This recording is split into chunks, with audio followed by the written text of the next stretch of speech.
Hey there, sports history fan. This is Arnie Chapman, host of the Football History Dude podcast, right here on the Sports History Network. Now, before we jump into another sports history adventure, let me tell you about this episode's sponsor. We partnered with Rochester Sports Autographs, the largest JSA authenticated autograph distributor in the United States, where you can get deals on over 30,000 autographed sports collectibles. They even have film, music, and other entertainment autographs on the site, so there's something for everyone. Perhaps you're looking for a gift for Mother's Day, or maybe Father's Day. Heck, who needs a holiday as an excuse to give a piece of sports history to your loved ones? Or how about yourself? Today seems like a great day to add to your sports cave, right? But how is RSA able to offer such great deals on JSA authentication, you ask? Well, they do this by making deals directly with athletes, so there are no extra markups, and they choose to pass these savings on to the customer. All orders from Rochester Sports Autographs are top quality and shipped to your door with top authentication and money-back guarantee. And to make sure RSA knows that the Sports History Network sent you, we created a special link for you. All you have to do is head to shoprsa.com/SHN. Again, that's shoprsa.com/SHN. Head over there to get your piece of sports history today. This podcast is part of the Sports History Network, your headquarters for the yesteryear of your favorite sport. You can learn more at sportshistorynetwork.com. Hello, sports fans, and welcome to another edition of Yesterday's Sports on the Sports History Network. Today, we're going to discuss the 1969 New York Jets. Much has been said and written about the 1968 New York Jets. And with good reason. After all, they pulled off one of the biggest upsets in football history. But how did the Jets do the following season? The Jets started off the 1969 season with a 33-19 victory over the Buffalo Bills at War Memorial Stadium. It was their 7th win in a row dating back to the previous season. Matt Snell picked up right where he left off in the Super Bowl, rushing for 106 yards and a touchdown. Receiver Don Maynard also had a big game, gaining 118 yards receiving and scoring a touchdown. The Jets' defense held Buffalo to just 59 yards rushing, and linebacker Paul Crane intercepted a pass and ran it 23 yards for a touchdown. The Jets' winning streak ended the following week at Mile High Stadium in Denver, as Broncos running back Floyd Little ran for over 100 yards, and New York lost 21-19. In a Week 3 game at San Diego, the Jets lost the shootout to the Chargers 34-27. Joe Namath threw the ball 51 times for 344 yards. George Sauer caught 9 of those passes for 118 yards and 2 touchdowns, but he was outdone by Chargers receiver Gary Garrison, who caught 10 passes for 188 yards and 2 touchdowns. The Jets got back to winning with a Week 4 trip to Boston. The Jets gained 164 yards rushing and held Jim Nantz and the Patriots' running attack to just 35 yards. The final score was New York 23, Boston 14. Next up were the Cincinnati Bengals, and the Jets' running attack was the story of the game, as they gained 222 yards on the ground, led by Emerson Boozer, who gained 129 yards on only 15 carries. Linebacker Paul Crane scored his 2nd touchdown in 5 games off of a blocked punt. Final score, Jets 21, Bengals 7. In Week 6, the Jets finally got to play a game at home against the Houston Oilers.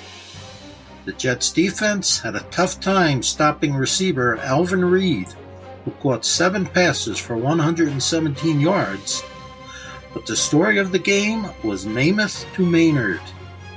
Although he threw 3 interceptions, Broadway Joe also had 12 completions for 306 yards.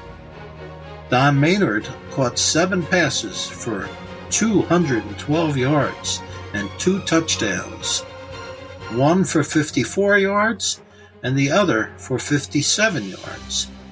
Final score, Jets 26, Oilers 17. Despite committing 4 turnovers, the Jets' running attack was good enough to pull out a 23-17 win over the Patriots. Matt Snell gained 109 of the 210 rushing yards. A Week 8 victory over the Miami Dolphins didn't come easy, as Miami outgained the Jets in total yardage, 421 to 315. Dolphins running back Jim Kick ran for 106 yards on only 15 carries, and receiver Larry Seipel caught 7 passes for 102 yards. But Miami committed 4 costly turnovers, and they couldn't stop Joe Namath, who connected with Maynard for 121 yards and 2 touchdowns, and George Sauer for 79 yards and 1 touchdown. The Jets won 34-31. The Jets defense had a hard time containing Buffalo Bills receiver Haven Moses in Week 9. Moses caught 6 passes for 147 yards, but the Jets managed just enough offense to win a rather dull game, 16-6. Critics of the team were not impressed with the Jets' 7-2 record, given the fact that they had only played one team, the Chargers, who were a legitimate contender, and they lost that game. A Week 10 matchup against the Chiefs gave fans reason to believe the critics might be right. Chiefs running back Warren McGee gained 102 yards on only 15 carries, and receiver Otis Taylor caught 7 passes for 96 yards. The Jets turned the ball over 5 times and got blown out 34-16. The only bright spot for the Jets was that Don Maynard had another big game with 9 catches for 137 yards. The Jets took out their frustrations in a Week 11 40-7 rout of the Bengals, holding Cincinnati to just 158 total yards. Joe Namath and his backup, Babe Parilli, combined for 18 completions, 217 yards and 3 touchdowns.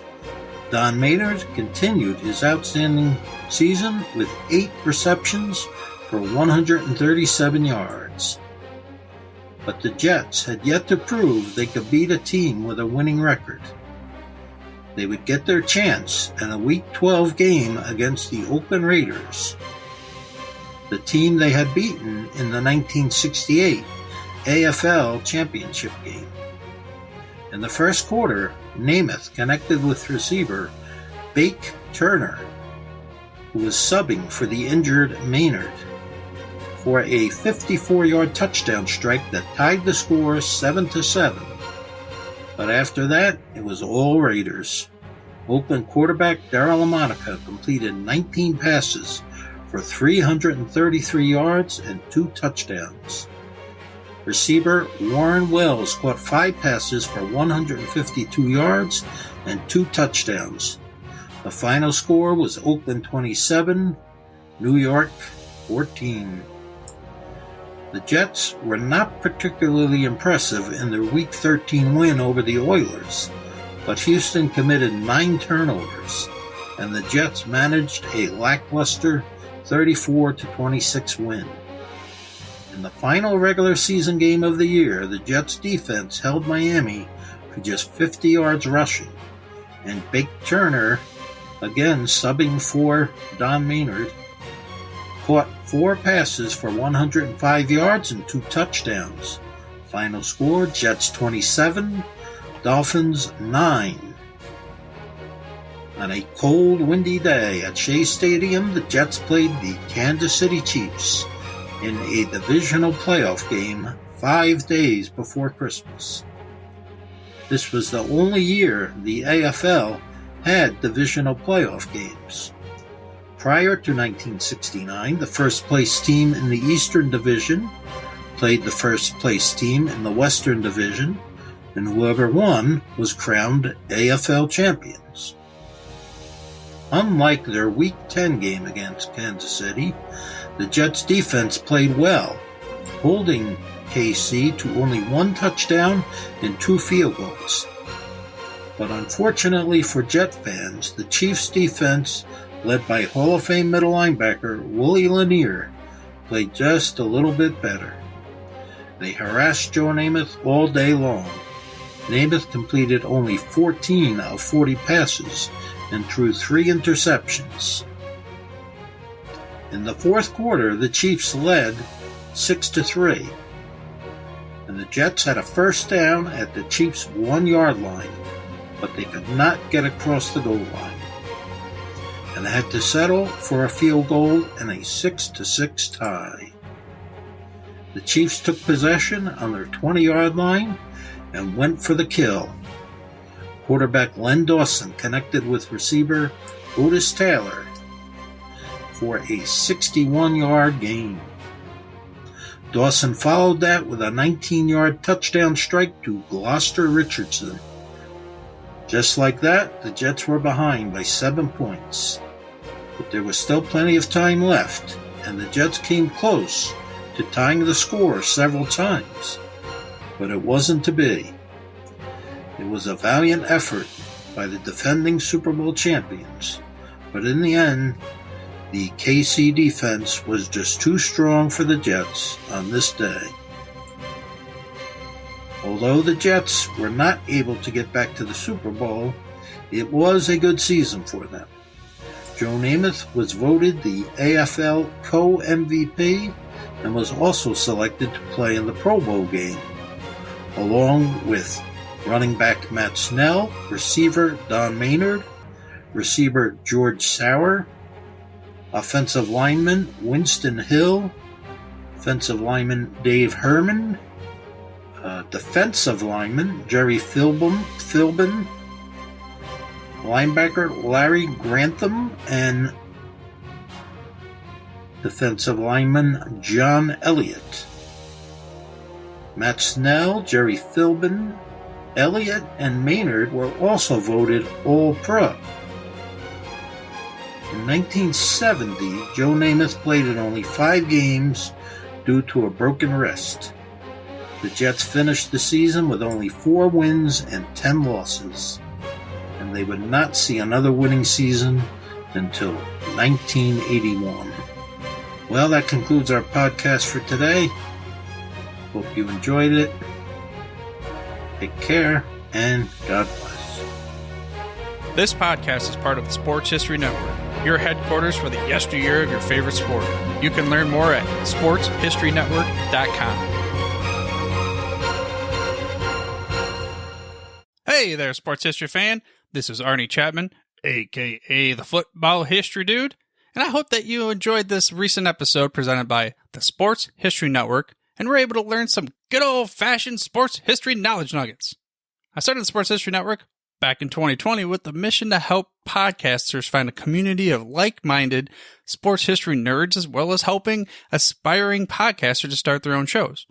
We have a little bit over 30 shows on the network right now covering all sorts of sports history, but as far as I'm concerned, we're just at the toothpick in the ocean moment, that can't even figure it out because there's so much more coming. We wanted to create the ultimate headquarters for sports yesteryear, starting with Podcast Network and our website, but we're going to continue to move into other mediums as well. And here's the cool part, because we want you to be part of our team. So if you're interested in starting your own podcast, or maybe being a guest on one of our shows, or who knows, maybe even writing an article for us over on the website. Seriously, all you gotta do is reach out to us on the contact page over at sportshistorynetwork.com. You can be as technologically savvy as a Neanderthal tapping on a stone trying to figure out this whole hieroglyphics thing back in the day.